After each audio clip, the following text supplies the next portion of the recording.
भी भक्त आए हैं वो पूर्व में ठाकुर जी के काल में आ चुके हैं और ठाकुर जी ने पुनः उनको फिर भेजा है पुनः भक्ति जागृत करने के लिए इस कलिकाल में। श्री सूरदास जी महाराज अपने पूर्व जन्म में श्री उद्धव जी के अवतार थे, भगवान के परम सखा। वृष्णि नाम प्रवरो मंत्री कृष्णस्य दयित सखा शिष्यो बृहस्पतिर साक्षात उद्धवो बुद्धि सत्तम। श्री उद्धव जी महाराज वही श्री सूरदास जी के रूप में प्रकट हुए हैं। इसके पीछे दो कथाएं आती हैं कि एक कथा तो यह है कि जब उद्धव जी महाराज व्रजमंडल गए और गोपियों से जो प्रेम सुनकर के आए हैं, वह प्रेम सुनने के बाद, सब लोग इधर देखो, ध्यान से सुनिए, ये चरित्र जो अब कहने जा रहे हैं हम 8 सखाओं के, ये आपको करोड़ों में भी नहीं मिलेंगे जो दत्त धाम में मिल रहे हैं।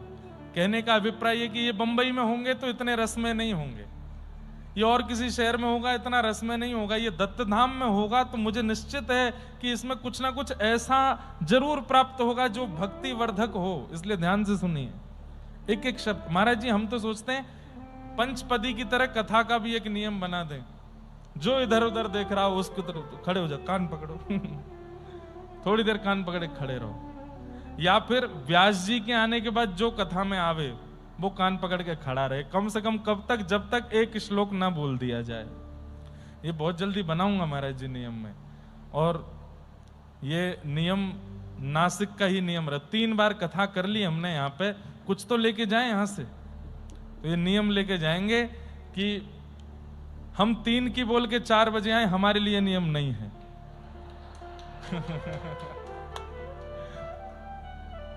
हाँ तो हम भी कर लेंगे, कान पकड़ते हुए आ जाएंगे, मंच पे आके बैठ जाएंगे, और हमारे आने के बाद जो आएगा उसको बोलना नहीं पड़े, बाहर ही लिखा होगा, आप विलंब से आए हैं, भीतर जाके कान पकड़ के खड़े रहिए अपने आसन पे, और जब तक एक श्लोक या एक पद ना गा दिया जाए तब तक खड़े रहो।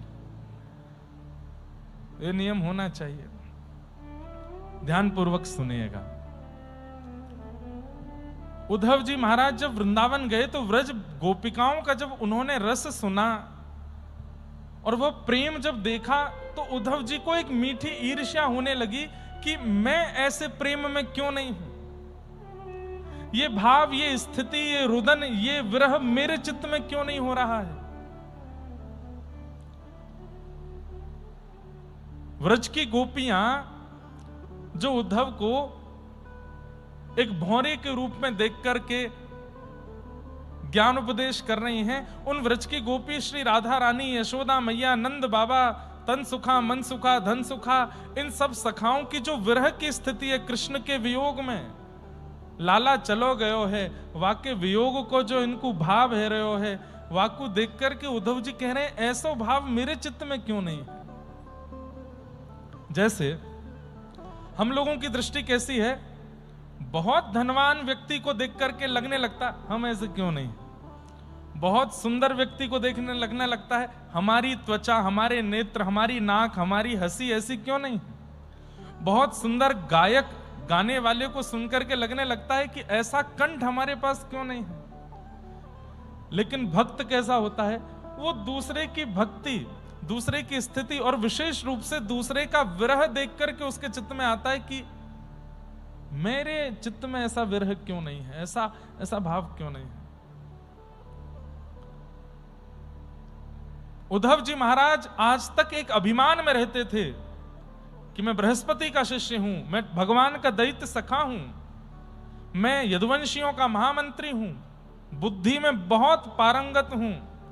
लेकिन आज उनका अभिमान चूर चूर हो गया। जब गोपियों को देखा, किशोरी जी को देखा, ब्रजवासियों को देखा, तो मन में आया ऐसा प्रेम मेरा क्यों नहीं है।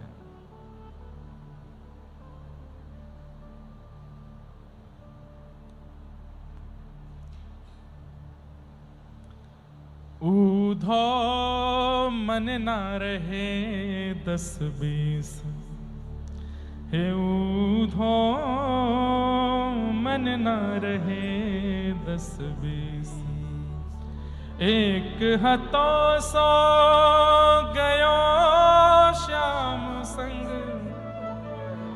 एक हतो सो गयो श्याम संग, को राधे को ईस, ऊधो मन न रहे दस बेस, ऊधो मन न रहे दस बेस। शिथिल भई सब ही माधो बिन, शिथिल भई सब ही माधो बिन, जथा देह बिन शीश, यथा देह बिन शीश। ब्रज की गोपियों की स्थिति कैसी है?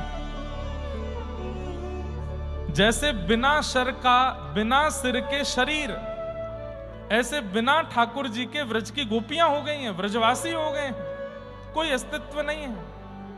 उद्धव समझा रहे हैं, अरे गोपियों, कृष्ण से मन हटा करके कहीं और लगाओ, अपने पत्नी में, अपने बच्चों में लगाओ, पति में लगाओ, परिवार में लगाओ, व्यापार में लगाओ, घर में लगाओ। गोपियां कह रही, उद्धव हमारे पास 10-20 मन नहीं है कि एक कृष्ण को दे दिया, एक पति को दे दिया, एक बच्चों को दे दिया। एक हतो सो, एक ही था, गयो श्याम संग, को राधे को ईश, ऊधो मन न भय दस बेस। ये तो हम आप सब लोग संसार के हैं, हमारे 20 मन हैं, एक इसको दिया, एक उसको दिया, एक वहां दिया, एक इधर दिया, एक यहां दिया, एक इधर, सब जगह बांट देते हैं। गोपियां कह रही एक ही है, और वो भी श्याम सुंदर ले गया अपने साथ, अब कहां लगाएं इस मन को? श्वासा अटकी रही आशा लगी, जी वही कोटि भरी, श्वासा अटकी रही आशा लगी, जी वही कोटि भरी। तुम तो सखा श्याम सुंदर के, तुम तो सखा श्याम सुंदर के, सकल जोग के ईश, ऊधो मन न रहे दस बेस। ये भी सूरदास जी का ही पद है। सूरदास रसिकन की बत्तियां, पुरवो मन जगदीश। सूरदास रसिकन की बत्तियां, पुरवो मन जगदीश, ऊधो मन न रहे दस बेस। गोपियों की स्थिति देख करके, ब्रजवासियों का ये व्यवहार विचार देख करके, उद्धव जी महाराज रोते रोते ठाकुर जी के पास गए और जाकर के कहने लगे, वापस वृंदावन चलो, आप वृंदावन में ही रहिएगा। ठाकुर जी बोले, उद्धव नेत्र बंद करके खोलो। नेत्र बंद किए और फिर खोल करके देखा तो सब ब्रजमंडल वहीं प्रकट हो गया। ठाकुर जी बोले, ब्रजवासी सदा मेरे संग ही रहते हैं उद्धव। तो फिर उद्धव ने कहा, यदि आपके साथ ब्रजवासी रहते हैं, ये सब संयोग हो गया है, मुझे एक वरदान दे दीजिए। बोले, क्या? मैंने जैसे ललिता, विशाखा, तुंग विद्या आदि सखियों को रोते हुए देखा, मैंने जैसे श्री नंद यशोदा को रुदन करते हुए देखा, मैं जैसे सब गोपियों को रुदन करते हुए और श्री जी को विरह गाते हुए देख रहा था, मैं चाहता हूं कि कलिकाल में मैं भी जन्मूं और इन गोपियों के सब रस को, इन ब्रजवासियों के रस को मैं गाऊं। मैं गाना चाहता हूं, मैं रोना चाहता हूं।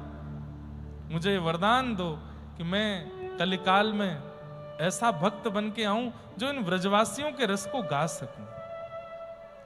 ठाकुर जी बोले, तथास्तु, कलिकाल में तुम हमारे परम भक्त सूरदास बनोगे। नेत्रहीन है सूरदास, नेत्र नहीं है, लेकिन ब्रजवासियों को गाया, व्रज के रस को गाया है सूरदास जी। एक कथा यह है, और एक कथा यह है कि सखियों ने इनको श्राप दे दिया था। ठाकुर जी के निकुंज में प्रवेश कर रहे थे, सखियों ने रोका, नहीं माने तो सखियों ने श्राप दे दिया कि जाओ तुम नेत्रहीन हो जाओगे। इसलिए कलिकाल में उद्धव जी महाराज सूरदास बन के आए। पर हमको ये कथा इतनी ज्यादा मन को भाती नहीं, वो वाली कथा भाती है कि सूरदास जी के मन में आया मुझे गाना है। अच्छा, अब ये चरित्र आजकल 2 दिन तो चलेगा, बहुत बड़ा चरित्र है, लेकिन एक बात मैं पहले ही बता दूं कि सूरदास जी की 1.25 लाख पद रचना की इच्छा थी। वो 1.25 लाख पद लिखना चाहते थे, जिसमें से केवल 1 लाख पूरे हुए थे और सूरदास जी भगवत धाम को प्रस्थान कर गए। शेष 25,000 पद ठाकुर जी ने लिखे। ठाकुर जी ने प्रकट होकर के सूरदास जी के शेष 25,000 पद लिखे। उनमें अंतर कैसे पता चलता है? तो जिन पदों में सूरदास छाप आती हो, जैसे अभी हमने पद गाया, सूरदास रसकन की बत्तियां पूर्वो मन जगदीश, समझो ये सूरदास ने लिखा है। लेकिन जहां आ जाए शूर श्याम तो समझ जाइयो ये ठाकुर जी ने लिखा है। ठाकुर जी 25,000 पद रचनाएं पूरी करके गए सूरदास जी की। ऐसे श्री सूरदास, तो आओ उनका सुंदर पावन चरित्र सुनते हैं। भैरव सिही गांव है दिल्ली वृंदावन के बीच में, जहां पर सूरदास जी का जन्म हुआ। थोड़ा धीमा रखो, बहुत ध्यान से सुनिएगा। सारस्वत ब्राह्मण कुल में आपका जन्म हुआ।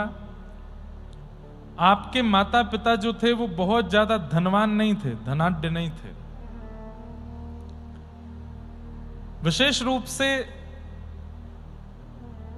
दंपतियों की इच्छा होती है कि हमारे घर ऐसा बालक जन्म ले जो कालांतर में आगे चल के धन का वर्धन करे।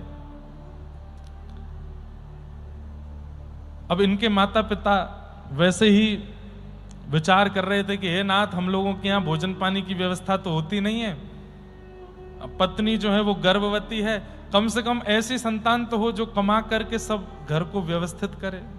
सब लोग बहुत ध्यान से सुनना है। सूरदास जी के चरित्र में एक विलक्षणता और एक थोड़ी सी आश्चर्यचकितता ये भी है, इनके माता पिता अनुकूल नहीं थे। हमारे शास्त्रों में कहा जाता है माता पिता को प्रणाम करो, वो अति श्रेष्ठ हैं, अति पवित्र हैं। हम भी अपने व्यास मंच से कहते हैं। लेकिन श्रीमद् भागवत में एक श्लोक में कहा जाता है गुरुर न शस्यात् स्वजनो न शस्यात् दैवम न शस्यात्। वहां कहा जाता है उसका त्याग उचित है जो भगवत मिलन में बाधा बने। अभी 21 तारीख को संभवतः आद्य गुरु शंकराचार्य जी की जयंती है। उस दिन शंकराचार्य जी का चरित्र भी सुनेंगे हम लोग। अपनी मां से आज्ञा मांगते रहे कि मुझे वन में जाने दो, मुझे अब त्याग करने दो घर का, नहीं छोड़ती थी मोह के कारण। एक बार नदी स्नान करने के लिए गए तो एक मगरमच्छ ने चरण पकड़ लिया। आकर के मां ने खूब निकालने का प्रयास किया लेकिन नहीं निकल पाए। तो उस स्थिति में मगरमच्छ पैर पकड़ा बैठा है, रक्त मंडित हो गई है नदी और मां खींच रही है। उस समय शंकराचार्य भगवान कहते हैं मां ये मुझे नहीं छोड़ेगा, आज मेरा वध कर देगा, आज मैं जीवित नहीं बचूंगा। अरे अरे मेरा बालक कैसे भी बचाओ। बोले मां एक शर्त पे बच जाऊंगा। बोले क्या? मुझे सन्यास की आज्ञा दे दो, आज्ञा दे दो कि तू घर से जा सकता है। मैं जिस काम के लिए पृथ्वी पर आया हूं वो करने के लिए मुझे घर छोड़ना पड़ेगा। अगर आप ये आज्ञा मुझे दे देंगी तो ये मुझे छोड़ देगा। एक तरफ नदी एक तरफ खाई, नहीं तो ग्राह खींच रहा है और यदि ग्राह छोड़ भी दे तो ये घर से चला जाएगा, किसी भी रूप में मेरे पास तो रहना नहीं। लेकिन कम से कम ये तो रहे कि मेरा पुत्र है, कहीं बैठा है, मैं इसी में ही प्रसन्न रहूंगी। ठीक है मैं आज्ञा देती हूं, वचन देती हूं, तू सन्यास ले लेना। और जैसे ये बात कही ग्राह ने मुख खोल करके छोड़ दिया। सब लीला थी। प्रणाम करके अपनी मां को प्रस्थान कर गए। परसों हम 21 तारीख को सुनाऊंगा शंकराचार्य जी का चरित्र, बहुत सुंदर है। तो गरीब ब्राह्मण परिवार में सूरदास जी का जन्म हुआ। जन्म हुआ, पुत्र हुआ, इस बात को सुनकर के उत्सव तो मना, लेकिन जैसे ही पता चला कि नेत्रहीन है। अच्छा, एक तो होता है, दो प्रकार के नेत्रहीन होते हैं। एक नेत्रहीन है जिनके नेत्र तो हैं, आकृति तो है, पर उनको दिखाई नहीं देता। और जिनकी आकृति होती है ना, उनको जैसे अभी लाइट जली है तो अनुभव हो जाता है कि सामने प्रकाश है। नीला कपड़ा है तो उनको अनुभव हो जाता है कि यहाँ नीला कपड़ा है, यहाँ पीला है। ऐसे जिनके नेत्र की आकृति बनी होती है उनको इतना अनुभव हो जाता है। पर एक जो नेत्रहीन होते हैं उनकी आकृति भी नहीं होती। जिनकी आकृति नहीं होती उनके लिए सब ब्लैकआउट, कुछ नहीं दिखता उनको। ऐसे सूरदास जी थे, नेत्र की आकृति भी नहीं थी। 5 दिन का बालक कितना प्रेम चाहता है पूरे परिवार से, लेकिन रो रहे हैं एक कोने में सूरदास और घर में मातम मनाया जा रहा है। क्यों? हमारे घर में व्यवस्था नहीं है, हम लोग उचित परिवार नहीं है, ऊपर से ये बालक ऐसा जन्मा है जिसके नेत्र नहीं है। जब रो रो करके अति हो जाती थी तब मां दूध पिलाती थी, कम से कम शांत तो हो जाएगा। मानो जैसे घर के लोगों को लग रहा था कि बला आ गई हमारे ऊपर, तो अब क्या करेंगे हम। भैया, भगवत भक्त सहते हुए ही प्रकट होता है, और यदि प्रकट होते हुए नहीं सहा है तो जीते जी सहेगा, कुछ ना कुछ तो उसको सहना पड़ेगा। भगवत भक्त इजी लाइफ नहीं जी सकता, ये बात आप लोग लिख लीजिएगा, और इससे डरिएगा नहीं। कहीं आप भयभीत हो जाओ, महाराज जी कह रहे हैं भगवत भक्त इजी लाइफ नहीं जीता तो हम भक्ति छोड़ दें ना। सहजता का मतलब क्या है? मैं एक बात कथा में कहा करता हूं कि हम लोगों को कितना कष्ट सहना है ये विभाजित है। 1 जन्म में, 2 जन्म में, 3 जन्म में, 4 जन्म में, इतने वर्ष सब विभाजित है। मेरा लिखा होगा कि मुझे इतने जन्म लेने हैं और इतना कष्ट सहना है, लेकिन जैसे ही मैं भक्ति में प्रवेश करता हूं तो ठाकुर जी विचार करते हैं, बार बार जन्म देने से अच्छा एक बार में ही सारे कष्ट भुगवा दो। इसको 3 जन्म में जितना कष्ट सहना है 1 जन्म में ही सारे कष्ट दे दो, ताकि इसका दोबारा जन्म ना हो, ये मेरे पास रहे। तो भक्तों के जीवन में जो संकट दिखता है, कष्ट दिखता है, उसको आप कष्ट मत समझिए। वो एक प्रकार से ठाकुर जी सब एक साथ निपटवा देते हैं। इसलिए सरल जीवन नहीं होता भक्त का। धीरे धीरे सूरदास जी बड़े हुए। 3-4 वर्ष की जब अवस्था हुई, घर वाले बस ऐसे रखते थे कि इसको रखना है, कोई विशेष उनके प्रति प्रेम नहीं था। लेकिन 3 विद्याएं ऐसी थीं जो जन्म से थी सूरदास जी में। पहली विद्या कवित्व, कविताएं, पद रचना और सुंदर सुंदर भाव रचना बहुत अच्छी करते थे, कवित्व रचना। दूसरा, सूरदास जी में जन्म से था गायन, गाते बहुत अच्छा थे। और तीसरा, सूरदास जी के अंदर गुण था भविष्य कथन कर देते थे, बता देते थे कब कहां क्या क्या कैसे होने वाला है। यह सूरदास जी की जन्म से विद्या उनको प्राप्त हुई थी। 3 विद्याओं से युक्त। संसार में हर व्यक्ति मतलब हर व्यक्ति जन्म से एक गुण लेकर के आया होता है जो ठाकुर जी ने दे के भेजा है। कई लोग उस गुण को खोज लेते हैं, कई लोग उस गुण का चिंतन भी नहीं कर पाते। सूरदास जी के अंदर ये 3 गुण थे, कविता लिखते थे, गायन करते थे, और तीसरा भविष्य बता देते थे। एक बार इनके पिताजी कहीं किसी यजमान के यहां गए, ब्राह्मण थे, तो यजमान ने दक्षिणा में 2 सोने की मोहर प्रदान की। 2 सोने की मोहर पाकर के पिताजी तो इतने खुश कि बस पूछो मत। अब तो घर आए नाचते हुए। पत्नी ने पूछा आज इतने प्रसन्न क्यों हो? अरे देवी देखो 2 सोने की मोहर मिली हमको, अब 6 महीने की तो सब व्यवस्था हो गई, खूब राशन आ जाएगा, खूब बढ़िया, खूब पेट पूजा चलेगी, और ये भी अब ये भी इसको भी खिलाना होता है, ये भी प्रेम से रहेगा, खूब प्रेम से पवाएंगे और कोई दिक्कत नहीं है। 2 सोने की मोहर, 6 महीने तो अब कोई दिक्कत नहीं है, और 6 महीने में कोई ना कोई यजमान मिल ही जाएगा, थोड़े और पैसे दे देगा, धीरे धीरे बढ़ जाएंगे सब। पिताजी ने दोनों सोने की मोहर एक कपड़े में बांध करके एक स्थान पर रख दी। स्थान भी नहीं था, 2 ईंटों के बीच में थोड़ी जगह थी, वहां रख दी। रात्रि में सोए, अब बार बार उठ के जाके देखें सोने की मोहर रखी है ना, बोले हाँ रखी है, फिर सो जाए, फिर उठे, अरे वाह रखी है ना, बोले हाँ रखी। गहरी नींद लगी थी, इतने में ही 2 चूहे आए और पूरे घर को खगोल रहे थे। तभी वो पोटली मिली, पोटली मुंह में दबा के चूहे भाग गए वहां से। सुबह उठ करके ना कोई हाथ दर्शन किया, ना कोई सूर्य प्रणाम किया, कुछ नहीं, सीधे जाके पोटली ढूंढी 2 सोने की मोहर की। जैसी देखी तो नहीं मिली। अब तो रोने लगे, पत्नी को बुलाया, कहां गई दोनों सोने की मोहर? पत्नी ने कहा मुझे नहीं पता, यहीं रखी थी। पूरे घर में ढूंढा लेकिन कहीं नहीं मिला। सूरदास जी तो क्या ही पूछें, ये तो देख ही नहीं सकते, ये कहां लेके जाएगा।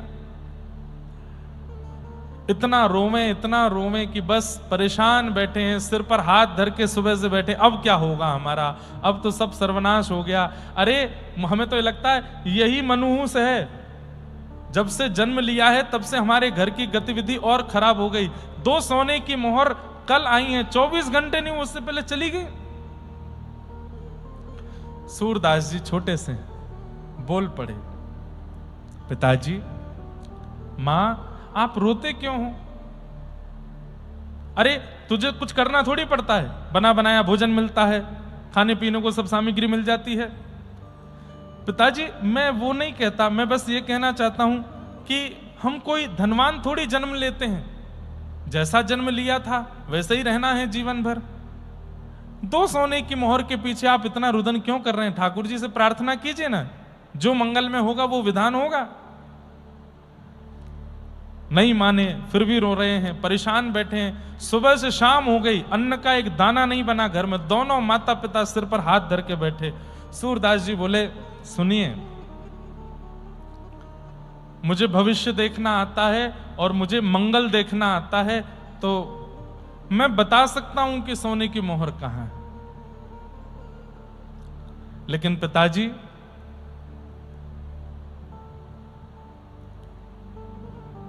क्या? सोने की मोहर बता तो दूंगा, लेकिन फिर मैं यहां नहीं रहूंगा, मैं चला जाऊंगा घर से। माता पिता बोले, तू चला जाना, जहां तेरा मन हो तू चला जाना, तू बस बता सोने की मोहर कहां है। सूरदास जी ने तुरंत एक स्थान पर बैठ करके ध्यान लगाया, बता दिया। रात्रि 2 चूहे आए थे, पोटली को ले गए, दांतों से कुतुर दी है। एक सोने की मोहर तो यहां से सीधे जाएंगे, तालाब के पास एक पेड़ के नीचे पड़ी है, और एक सोने की मोहर उससे भी आगे थोड़ा जाएंगे, वहां पड़ी है, आप ढूंढ लीजिए। पिताजी दौड़ करके गए, जाके देखा तो दोनों सोने की मोहर मिल गई। लेकर के घर आ गए, फिर से खुश हो गए। पत्नी से देखो मिल गई, अब इनको संभाल के रखना। सूरदास जी अपनी लाठी ढूंढ रहे थे, नेत्रहीन है। ए सूरदास, कहां जाओगे अब तुम? चलो, ऐसे नहीं करते, अब बोल दिया था हमने ऐसे, अब कोई बात नहीं, रहो तुम यहीं रहो घर पर। नहीं पिताजी, मैंने कहा था कि मैं चला जाऊंगा, अब मैं जाता हूं। अरे माता पिता हैं, थोड़ा बोल देते हैं, इतना बुरा मानने वाली क्या, रुको घर पे।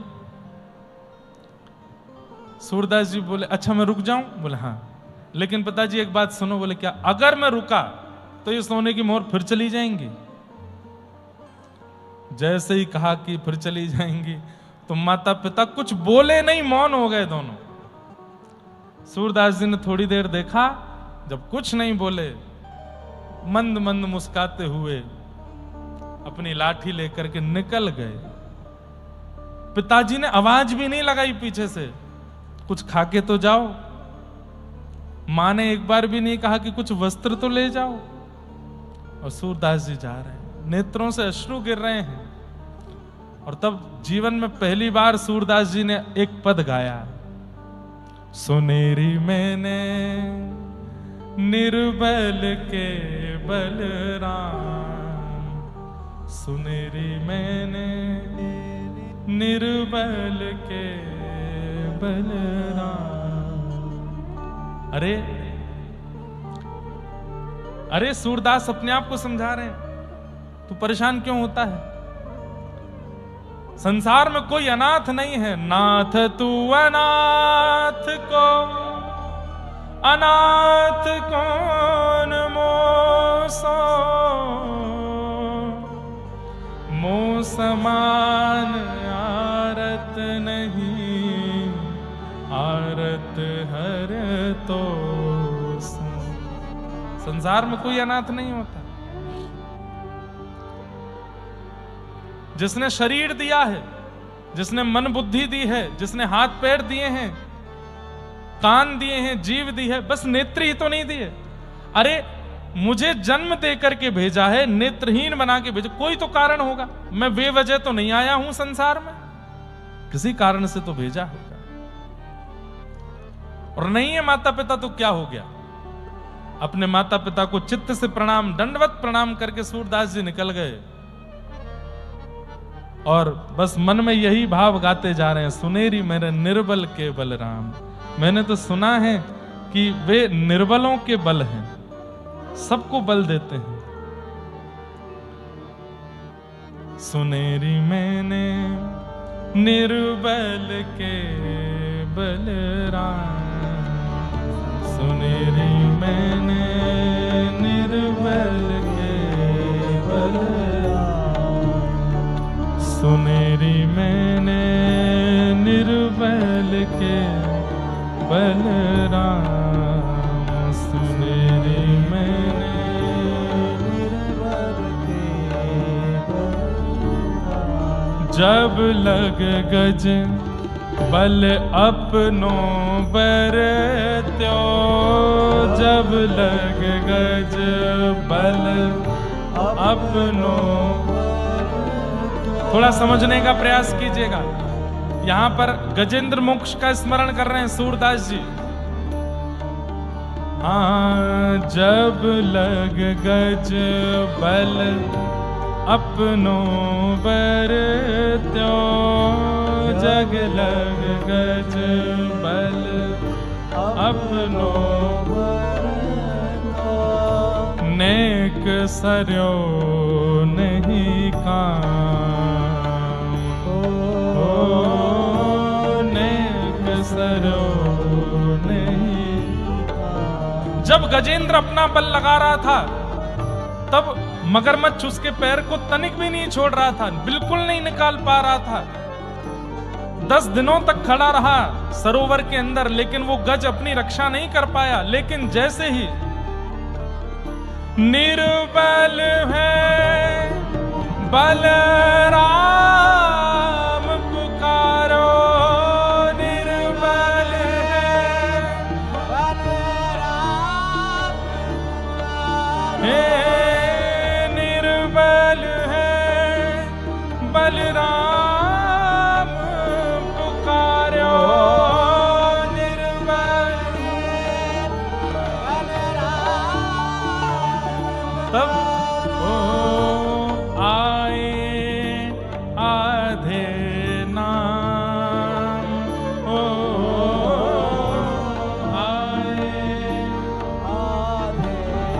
महाराज जी, यहाँ आधे नाम पे 2 बातें कही जाती हैं। हमारे रसिक जन कहते हैं आए आधे नाम मतलब, एक बात तो कही जाती है कि जब गजेंद्र ने स्तुति गाई, किसी भी भगवान का नाम नहीं बोला, सब देवता आकाश में खड़े हैं, रक्षा करने के लिए तैयार हैं, लेकिन जा कोई नहीं रहा है। क्यों?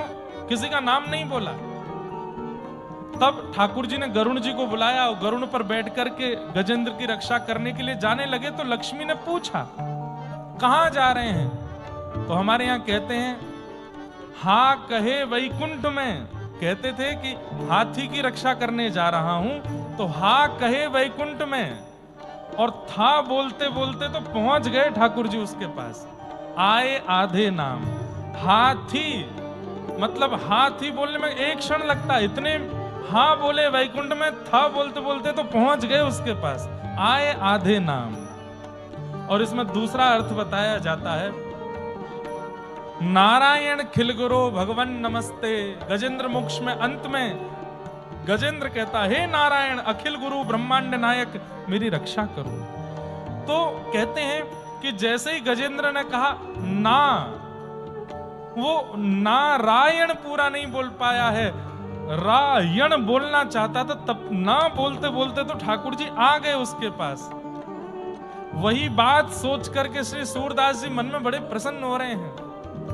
निर्बल है बलराम पुकारो, निर्बल है बलराम पुकारो, तब आए आधे नाम हो,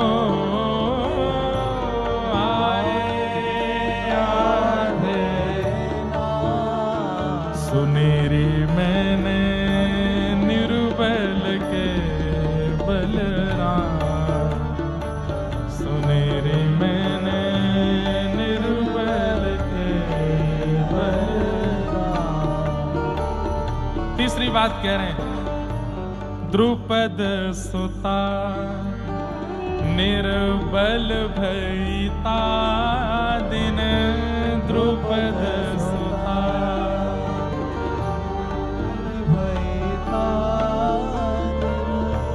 तज आए निज धाम,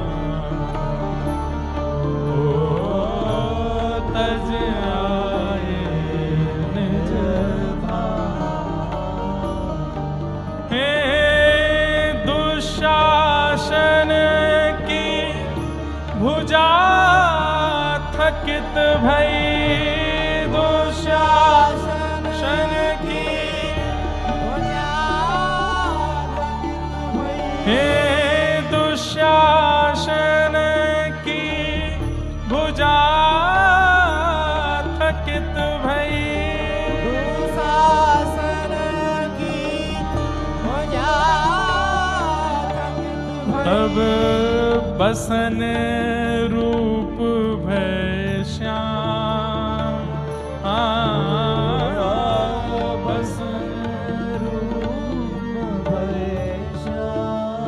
सूरदास जी सोच रहे हैं, महाभारत की सभा लगी है, बड़े बड़े योद्धा चारों तरफ बैठे हैं, और उस समय खेल में अपनी पत्नी को हार गए हैं पांडव। द्रौपदी जो अपने बड़ों के सामने इतनी लज्जा करती है, कभी नजर उठा के नहीं देखती, उसको उसके वस्त्र के पल्लू को खींच के उसको लाया गया सभा में। द्रौपदी उस समय मासिक धर्म में है, अत्यंत लज्जा से व्याकुल हो रही है, लेकिन यहां दुशासन बस खींचे जा रहा है, कैसे भी इनको निर्वस्त्र करना है। पहले अपना बल लगाया, 5 पतियों की ओर देखा, सब नीचे नजर करके बैठे हैं। भीष्म पितामह द्रोणाचार्य आदि सबकी ओर देखा, लेकिन कोई भी एक बार भी ये नहीं कह रहा है कि अरे ये हमारे घर की बहू है, ऐसे कोई निर्वस्त्र नहीं कर सकता। तब अपना बल लगाया, मैं क्षत्रिय नारी हूं, अपनी रक्षा स्वयं करूंगी। लेकिन जब अपने बल से भी अपनी रक्षा नहीं कर पाई है, वस्त्र का अंतिम छोड़ रह गया है खींचने को, दुशासन एक बार और खींच देगा और भरी सभा में द्रौपदी के साथ वो हो जाएगा जो नहीं होना चाहिए, एक सौभाग्यवती नारी के साथ। उस अंतिम छोड़ को खींचना चाह रहा है दुशासन, और उस समय दोनों हाथ छोड़ दिए हैं। द्रौपदी ने भुजा उठा करके कहा, हे कृष्ण द्वारिका वासिन, क्वासी क्वासी महाभुज,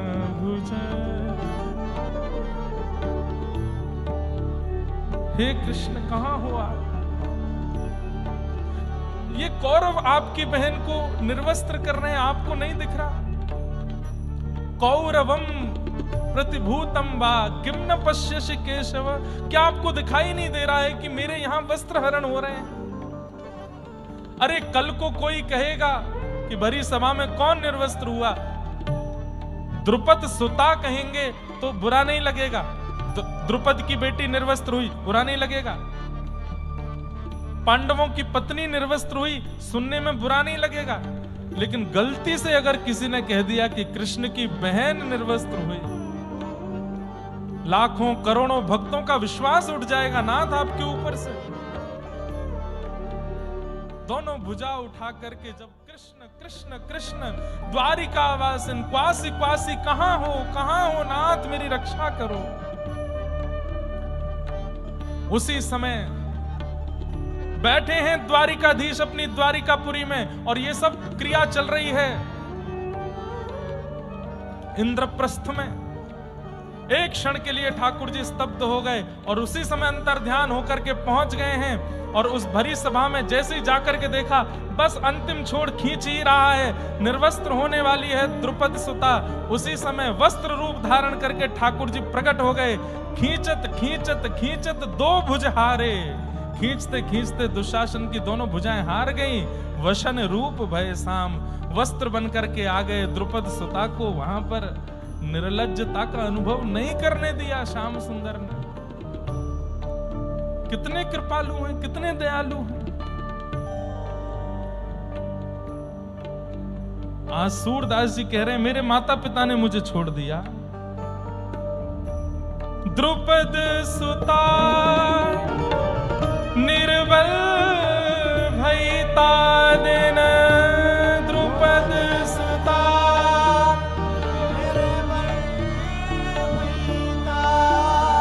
हो तज आए निज धाम, हाँ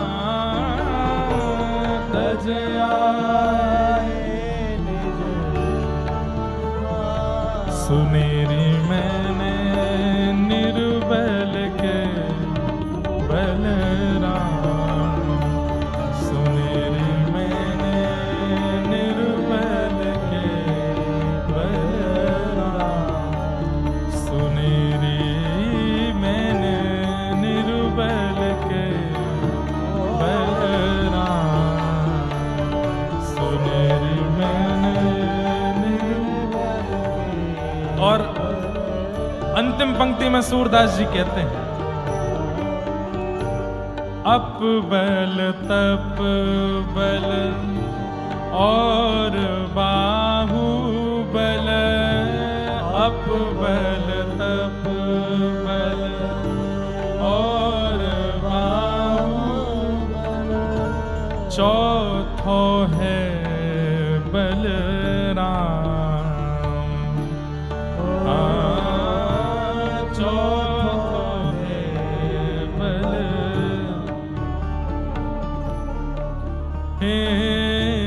सूर किशोर कृपा से सब बल, सूर किशोर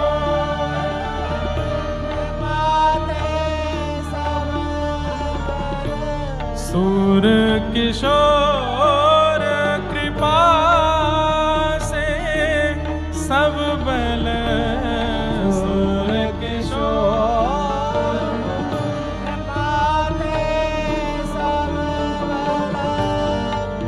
हारे को हरि नाम, हारे को हरि नाम, सुनेरी मैंने निर्बल के बलराम, सुनेरी मैंने निर्बल के निर्बल के बलराम।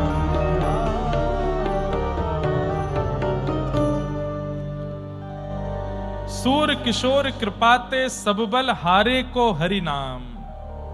केवल हरि नाम ही है जो दुखियों को, जो पीड़ितों को, जो हारे हुओं को बचा सकता है, और कोई बल उस समय काम नहीं आता है। और हरि नाम कहते कहते श्री सूरदास जी अपनी लाठी लेकर के 6 वर्ष की अवस्था में घर से निकल गए और चलते चलते चलते चलते आप दूसरे गांव में पहुंचे। वहां जाकर के रात्रि हो गई, एक पेड़ के नीचे रहे। तभी वहां एक जमींदार, आज की डेट में कहें तो बहुत धनवान प्रॉपर्टी डीलर टाइप कोई व्यक्ति, बड़ा दुखी हारा वहीं से निकल रहा था। सूरदास जी महाराज बैठे थे। छोटे से बालक के रूप में सूरदास जी को देख करके उसने कहा, आप कहां से हैं, कौन हैं? बताया, मैं वहां से हूं, ये हैं। तुम क्यों इतने दुखी हो? बोले कि मेरी 10 गैया खो गई हैं। 10 गाय थी मेरी, पता नहीं चरने गई थी, लौट के नहीं आई हैं। हे भगवान, आप कृपा करके अगर कुछ अनुग्रह कर दें, क्योंकि आप नेत्रहीन है पर ध्यान में बैठे थे, तो मुझे लग रहा था कि भाई साधु महात्मा जानते हैं, बताना, आप बता दीजिए मेरी गैया कहां होगी। आप यदि बता देंगे तो उनमें से 5 गाय मैं आपको दे दूंगा। सूरदास जी महाराज बोले, हमको गैया नहीं चाहिए, लेकिन हम बता देते हैं, पास के एक गांव में एक घुड़साल है, वहां तुम्हारी 10 गैया हैं, जाओ ले आओ। गए, दौड़ करके देखा तो वहां घुड़साल में 10 गैया लेकर के आए। तो उस जमींदार ने कहा कि भाई ये तो बहुत अच्छे महात्मा हैं। उसने कहा, भगवान आप गैया तो ले नहीं रहे, पर कुछ कृपा कर दो मुझ पर। बोले, क्या कृपा करें? बोले, आप मुझे सेवा दे दीजिए, मैं आपकी झोंपड़ी बनवा दूं आपको रहने सहने के लिए। बोले कि वो तुम्हारी इच्छा। उसी पेड़ के नीचे एक सुंदर झोंपड़ी बनवा दी, उसमें सूरदास जी रहने लगे। और उस जमींदार ने जाकर के पूरे गांव में हल्ला मचा दिया।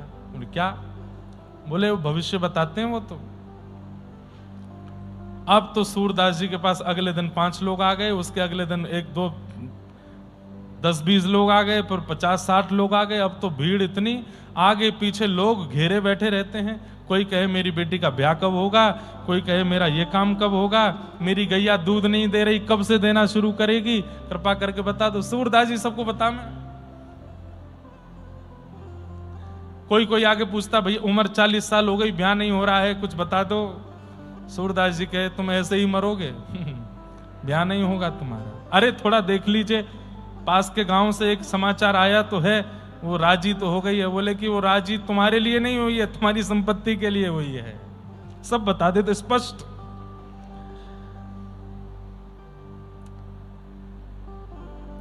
उनमें से कईयों ने तो सूरदास जी को गुरु मान लिया, वो यही हमारे गुरु जी हैं, सब जानते हैं, सब बता देते हैं। लेकिन सूरदास जी की रुचि उसमें कम थी।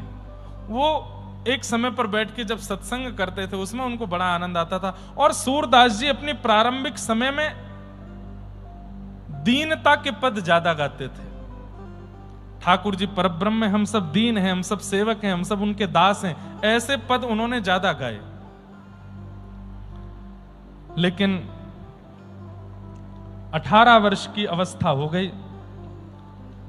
एक दिन बैठे थे और अचानक से पता नहीं क्यों रात्रि में अपनी कुटिया के बाहर निकल के देखा तो जहां तक देखें लोग बाग, भीड़ ही भीड़, और सब ऐसे ही सो रहे हैं। किसी को गद्दा नहीं मिला तो ऐसे ही सो गए। छोटे छोटे बच्चे रो रहे हैं, उनको कम अपने हृदय से लगा के माताएं सो रही। किस लिए? सुबह 4 बजे सूरदास जी बाहर निकलेंगे, नहाने जाएंगे, तो बीच रास्ते में हम पूछ लेंगे हमारा ये काम कैसे बनेगा, तो चलते फिरते भी बता देते थे।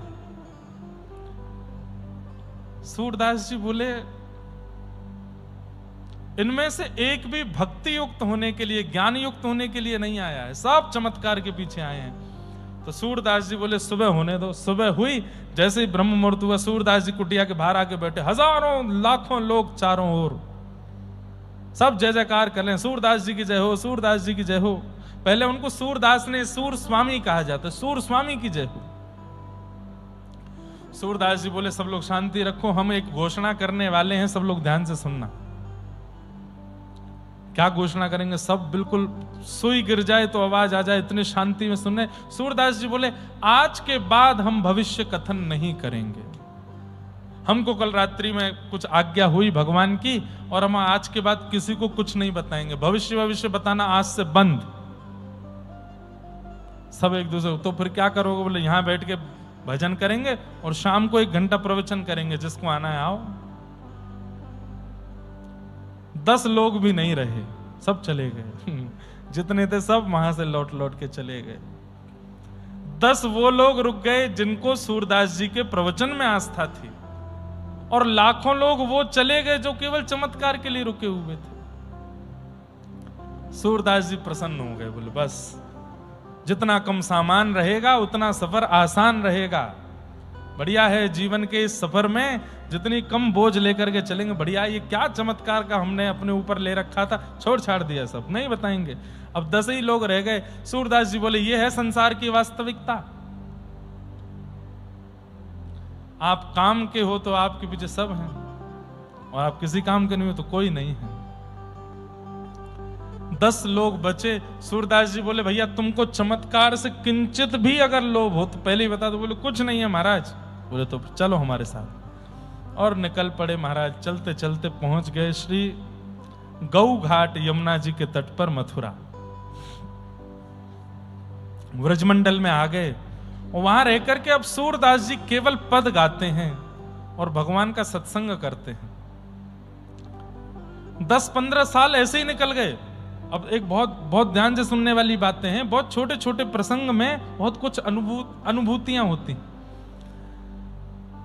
सूरदास जी की अवस्था लगभग 35 वर्ष की हो गई,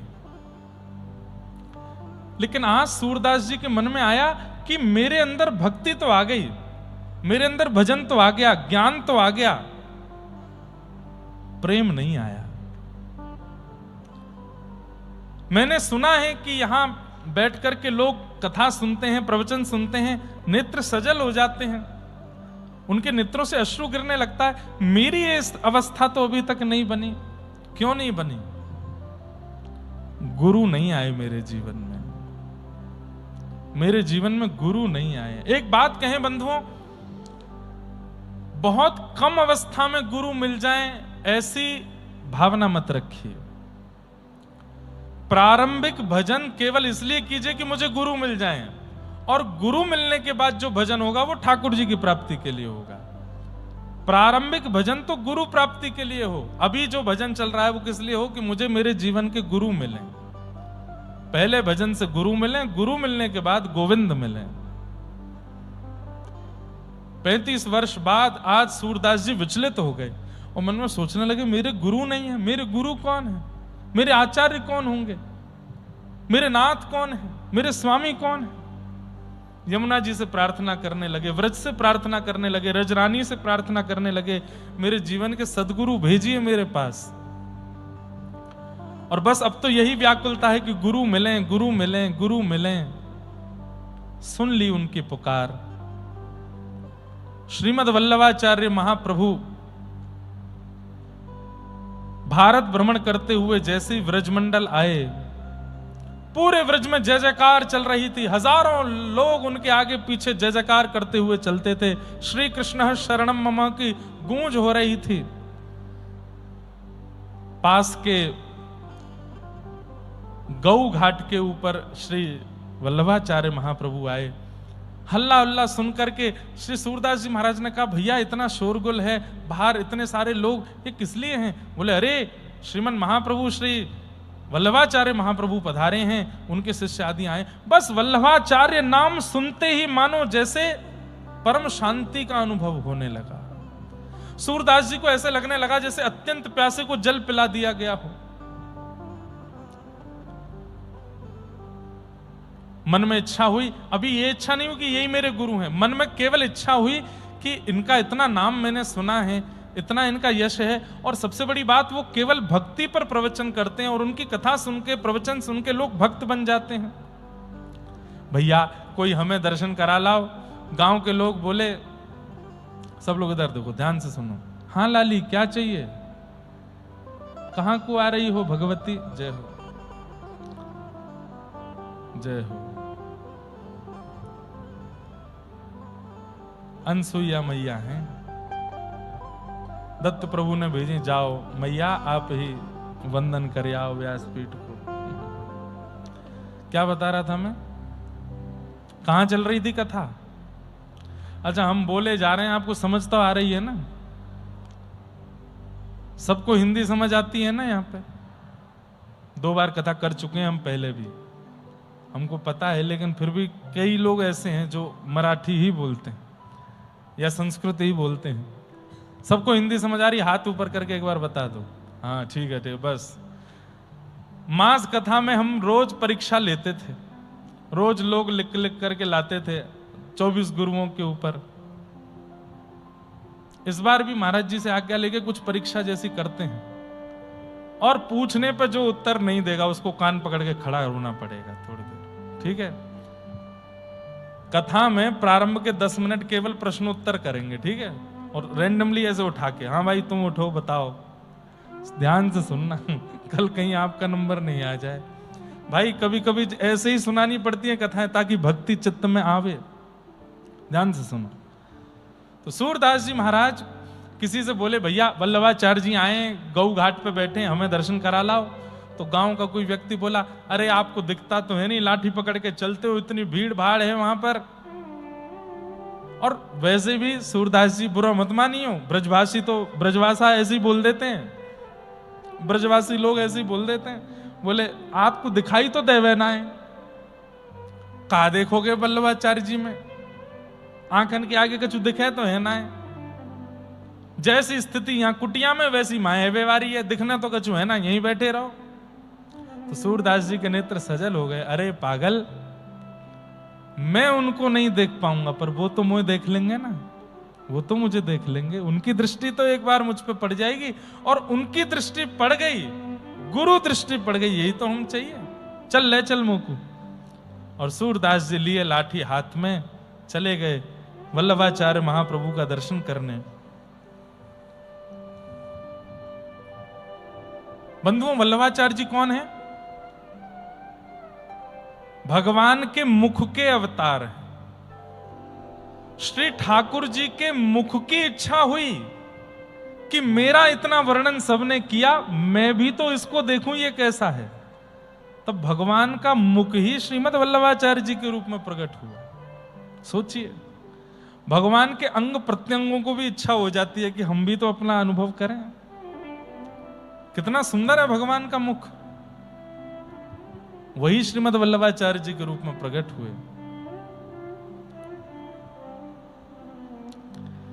सूरदास जी गए, जाकर के ऐसी पंक्ति में सबसे आगे बैठे थे। वल्लभाचार्य महाप्रभु देख करके बोले, सूरदास, हमने सुना है आप पंक्तिबद्ध करते हैं, गाते हैं, कुछ गाओ। तो सूरदास जी महाराज बोले, सब आपकी कृपा है, कुछ गाओ। तो सूरदास जी गाने लगे। क्या? कौन कुटिल खल कामी मौसम, जो तन दियो ताहि बिसरायो, जो तन दियो। एक बात कहें बंधु, सूरदास जी के पद में एक विशेषता है, आप कहीं बैठ के गा लीजिए, ठाकुर जी सुनने अवश्य आते हैं। सूरदास जी के पद ठाकुर जी को इतने प्रिय हैं, इतने प्रिय हैं, आप कहीं भी बैठ के गाने लगिए। मैं गाता हूं तो मेरे कहीं ना कहीं के रोंगटे खड़े होते हैं, मुझे लगता है ठाकुर जी आ गए, सुनने आए। इतने प्रिय हैं सूरदास जी के पद। और अभी तो बहुत बड़ा एक चेंज आने वाला है, गुरु जीवन में आ रहे हैं ना। देखिए गुरु के आते क्या होगा सूरदास जी के साथ। अभी तक आपने सारे पद सुने, सूरदास जी ने कैसे पद गाए, क्या गा रहे हैं? जो तन दियो ताहि बिसरायो, जो तन दियो ताहि बिसरायो, ऐसो नमक हरामी मौसम, ऐसो नमक हरामी मौसम, कौन कुटिल खल कामी मौसम, कौन कुटिल खल कामी मौसम। गाने लगे। भर भर उदर विषय को धावो, भर भर उदर विषय को धावो, जैसे सूकर ग्रामी ग्रामी, जैसे सूकर ग्रामी, हरिजन छाणी हरि विमुखन की, हरिजन छाणी हरि विमुखन की, निस दिन करत गुलामी गुलामी, निस अरे हरि भक्तों को छोड़ करके उल्टा सीधा खाने पीने वाले लोगों की गुलामी करने में लगे हैं हम। कौन कुटिल खलकामी मौसम, भरी भरी उदर विषय को धावो। विषयों को ही केवल इस पेट में भर रखा है हमने। कैसे? जैसे कोई एक ग्राम का सूकर, वो केवल पेट भरना चाहता है, अब उसके मुंह में कीचड़ आवे, गंदगी आवे, नाली का पानी आवे। हम भी तो ऐसे ही हैं। पापी कौन बड़ो है मोते, पापी कौन बड़ो है मोते। सब पतितन को स्वामी स्वामी, सब पतितन को स्वामी। सूर पतित को ठौर कहाँ है, सूर पतित को ठौर कहाँ है। सुनिए श्रीपति स्वामी मौसम, कौन कुटिल खलकामी मौसम। वल्लभाचार्य महाप्रभु बैठे हैं। सूरदास जी ने जैसे पद पूरा किया, सबने ताली बजाई, लेकिन वल्लभाचार्य महाप्रभु एकनिष्ठ बैठे हैं। सूरदास जी अब दिखता तो है नहीं, तो इधर उधर देख रहे हैं, ये कुछ कहेंगे। थोड़ी देर में महाप्रभु जी बोले, कुछ और सुनाओ। तो सूरदास जी बोले, शायद अच्छा नहीं लगा होगा। सब पतितन को स्वामी मैं तो, सब पतित मतलब पापी, पापियों का स्वामी हूं मैं। पद पूरा गाया। वल्लभाचार्य महाप्रभु बोले, कुछ और सुनाओ। आज तक सूरदास जी के पद को सुनकर के ऐसा कभी नहीं हुआ कि कोई स्तब्ध ना हो गया हो, लेकिन आज श्रीमद् वल्लभाचार्य महाप्रभु बार बार कह रहे हैं, कुछ और सुनाओ। तब सूरदास जी हाथ जोड़ करके बोले, भगवान क्या सुनाऊं, बताइए ना। तब वल्लभाचार्य महाप्रभु बोले, ठाकुर जी की लीला सुनाओ।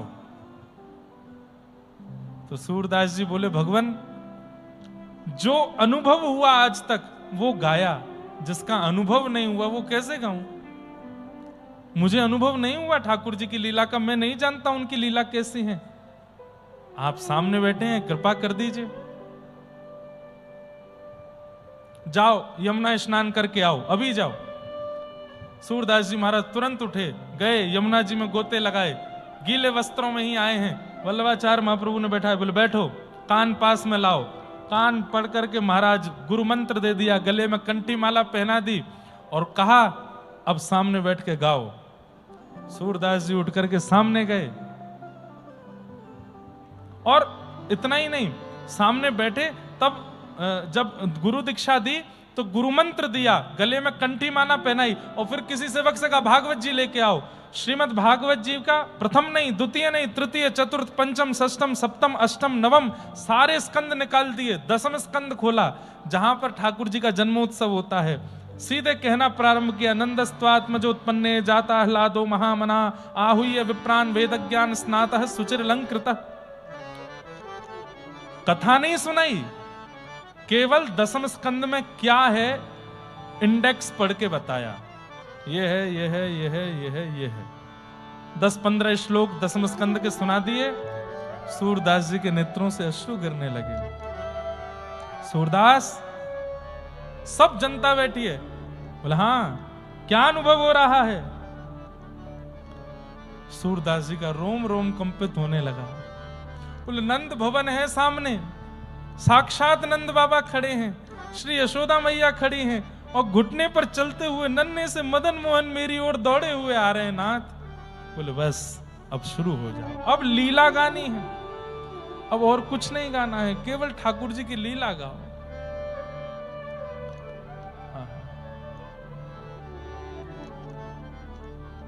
सूरदास जी महाराज अब लीला गा रहे हैं, और महाराज जी सबसे पहली लीला इतनी सुंदर गाई सूरदास जी ने। दीक्षा होते ही क्या दिख रहा है, जब गोदावरी मैया आई है अनसुईया के बाद, जय हो। क्या चाहिए है, टॉफी नहीं है यहां पर।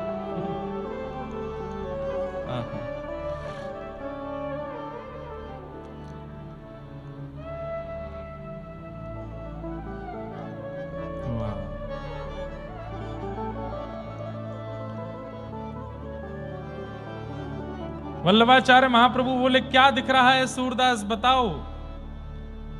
तब वल्लभाचार्य महाप्रभु के सामने सूरदास जी कहने, सब लोग इधर देखो।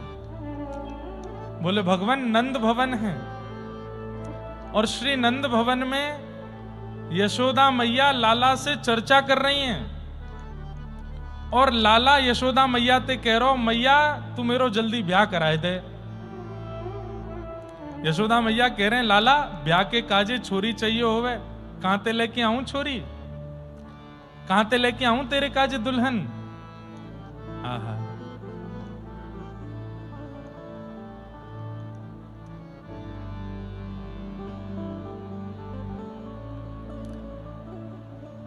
सूरदास जी कह रहे हैं कि यशोदा मैया ठाकुर जी से कह रही है कहां से लेके आऊं तेरे काजे लाली। इतने में ही द्वार पर किशोरी जी आ गए हैं और किशोरी जी आके कह रही हैं अरे ये नंद भवन है का, या नंद भवन में अंदर कान कुंवर रहवे का, अरे जे कन्हैया को घर है का।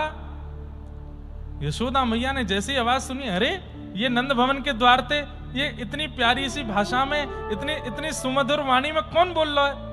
ठाकुर जी बोले मैया बहू आई गई तेरी, जल्दी चल। अब वल्लभाचार्य महाप्रभु भी नेत्र बंद करके बैठे हैं और सूरदास वर्णन कर रहा है। दौड़ करके यशोदा मैया जैसे ही द्वार पर गई हैं, छोटी सी किशोर, सूरदास जी वर्णन कर रहे हैं। ठाकुर जी कह रहे हैं मैया जमुना जी पे खेलते खेलते मैं खो गयो, और मैया जब छोटो लाला खो जाए तो फिर बड़े को आके वा को हाथ पकड़ के ले जानो पड़े। तो मैया कल जब मैं जमुना जी पे खो गयो तो ये लाली आई और यहाँ ने मेरो हाथ पकड़ो और यही पकड़ के मुझको नंद भवन छोड़ के गई। मैया बोली हम्बे तू 5 बरस को और ये 4 बरस की, और जे तो को पकड़ करके लेके आई ये नंद भवन छोड़ के गई है। बोले हाँ मैया जय मुंह को छोड़ के गई है। यमुना तीर कलही में भूलो, यमुना तीर कलही में भूलो, बाह पकड़ ले आई हो, बाह पकड़ ले आई हो। हे आवत इह तो ही सकुचत है, आवत इह तो सकुचत है, मैं दे सोह बुलाई हो, मैं दे सोह बुलाई हो। हे सूरदास ऐसे गुणन आगर, सूरदास ऐसे, हे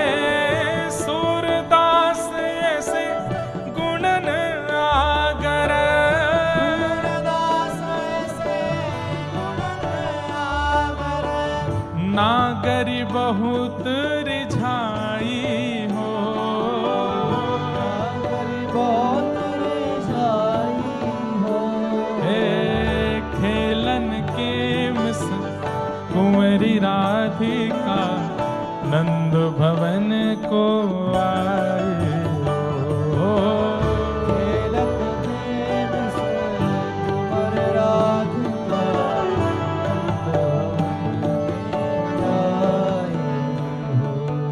ठाकुर जी बता रहे मैया कल मुझको यही लेके आई नंद भवन, अब या को रास्ता पता चल गया तो या मारे आई है। आप तो बहुत डर रही है मैया, या हमारे चुपचाप खड़ी है तो या के बदले मैं बोल रहा हूं। यशोदा मैया बोली लाली तो बड़ी सुंदर है। कान में ठाकुर जी बोले मैया यही तो मेरा ब्याह करा दे, अब ही करा दे मैया। मैया बोली ऐसे ब्याह ना होयो करे, पहले माता पिता ते आज्ञा लेनी हो। अब ये सब लीला सूरदास जी सामने बैठ के बोल रहे हैं और श्री वल्लभाचार्य महाप्रभु नेत्रों से अश्रु गिर रहे हैं, श्रवण कर रहे हैं। फिर क्या हुआ सूर, अरे फिर का भयो, अरे देखो तो गुरुदेव भगवान क्या दिख रहा है। बोले क्या दिख रहा। हे यशोमती राधा कुंवर सवारती, यशोमती राधा कुंवर सवारती, वल्लभाचार्य जी बोले ब्याह हो रहा है कि नहीं हो रहा? बोले ब्याह नहीं हो रहा है। बोले तो रोका हो रहा है, संबंध पक्का हो रहा है।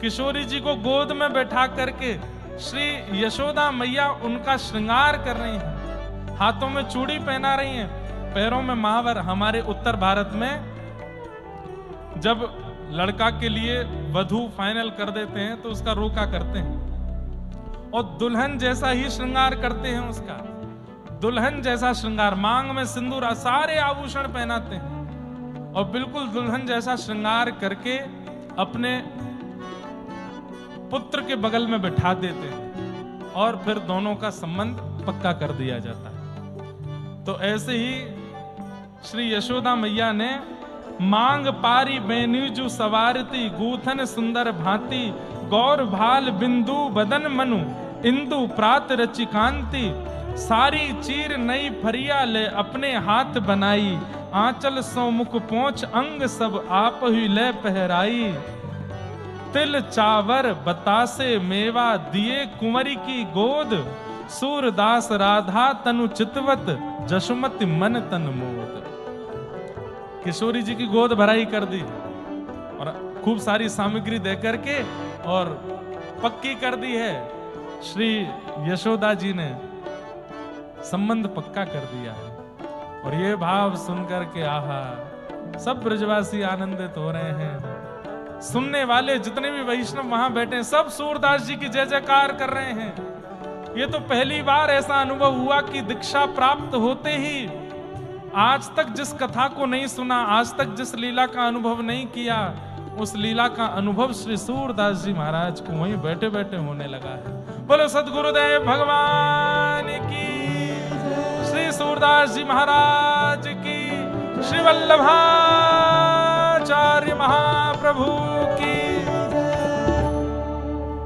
ठाकुर जी की मधुर लीलाओं का अनुभव श्री वल्लभाचार्य महाप्रभु के कृपा से सूरदास जी को होने लगा। सूरदास जी महाराज ने अब वल्लभाचार्य महाप्रभु से कहा कि भगवान अब एक कृपा कर दो। बोले क्या? 35 वर्ष की अवस्था में आपने भगवत अनुभव कराया, अब शेष जीवन आपके साथ ही रहना है, आप अपने साथ ले चलो। और पहली बार श्री महाप्रभु वल्लभाचार्य जी, सूरदास जी और हजारों शिष्य थे, सबके सहित उनको लेकर के गोकुल आए। और गोकुल में श्री सूरदास जी ने पहली बार नवनीत प्रियालाल जी का दर्शन किया, जो आज भी नाथ द्वार में विराजमान है। श्रीनाथ जी के बिल्कुल बगल वाले मंदिर में विराजते हैं नवनीत प्रिया जी। उनका सूरदास जी ने दर्शन किया और वहां बैठ करके फिर वल्लभाचार्य जी ने पूछा, नेत्र नहीं है? नेत्र नहीं है सूरदास जी के? वल्लभाचार्य महाप्रभु ने कहा, सामने नवनीत प्रियालाल बैठे हैं, बताओ कैसी झांकी है। अब इस संदर्भ में सूरदास जी क्या कह रहे हैं वो हम कल 3 बजे से सुनेंगे। सूरदास जी क्या सुना रहे हैं कल। बंधुओं, आज कथा प्रथम दिन थोड़ा विलंब हुआ, आप सब लोग कल 10 बजे से पूर्व एकत्रित हो जाइएगा। कल चंदन उत्सव, ठाकुर जी का चंदन यात्रा यहाँ पर मनाई जाएगी। सुंदर ठाकुर जी का अभिषेक होगा और अभिषेक के बाद फिर चंदन उत्सव हम लोग बड़े प्रेम और भाव से हम लोग मनाएंगे। आज के कथा को विश्राम की ओर ले चल रहे हैं। मनात भरली पंढरी। देखो हमारे पीछे गाने वाले जो हैं संभवतः वो मराठी नहीं गा पाएंगे, आप लोग साथ दोगे हमारो? इतने कम हाथ क्यों खड़े हुए हैं? सब लोग गाओ। हे मनात भरली पंढरी, हे मनात भरले पंढरी, मनात भरले पंढरी, आ मनात भरले पंढरी, मनात भरले पंढरी। इसका अर्थ यही है ना कि मन में भर लो पंढरी को। हिंदी में गाओ। मन में भर लो पंढरी, मन में भर लो पंढरी, हे मनात भरले पंढरी, मनात भरले पंढरी। आए न मन ते जाहे रे, जाए न मन ते माहे रे, हे जाए न मन ते माहे रे, जाए न मन ते माहे रे। हे पांडुरंगा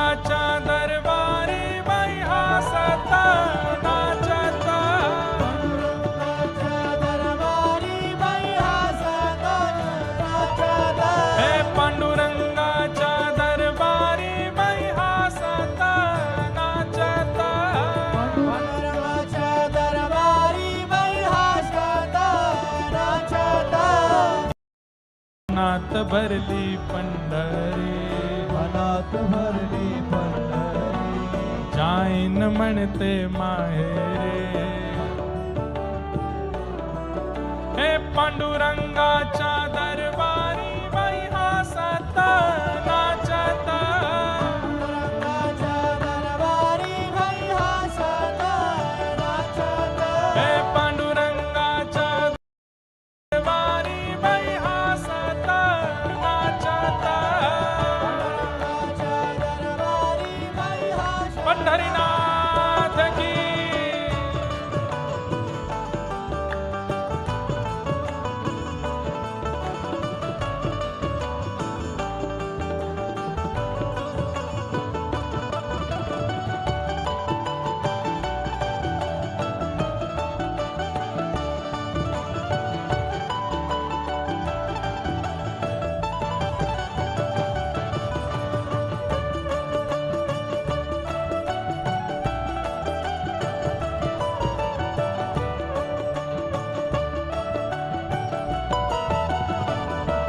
हे चंद्रभागेच्या वालवंट, भावेच्या वालवंट, तेच आमाचा वैकुंठ. आमच्या वैकुंठ, चंद्रभागेच्या वालवंट, भावेच्या वालवंट, हे तेच आमाचा वैकुंठ. आमच्या वैकुंठ, हे आनंद भरला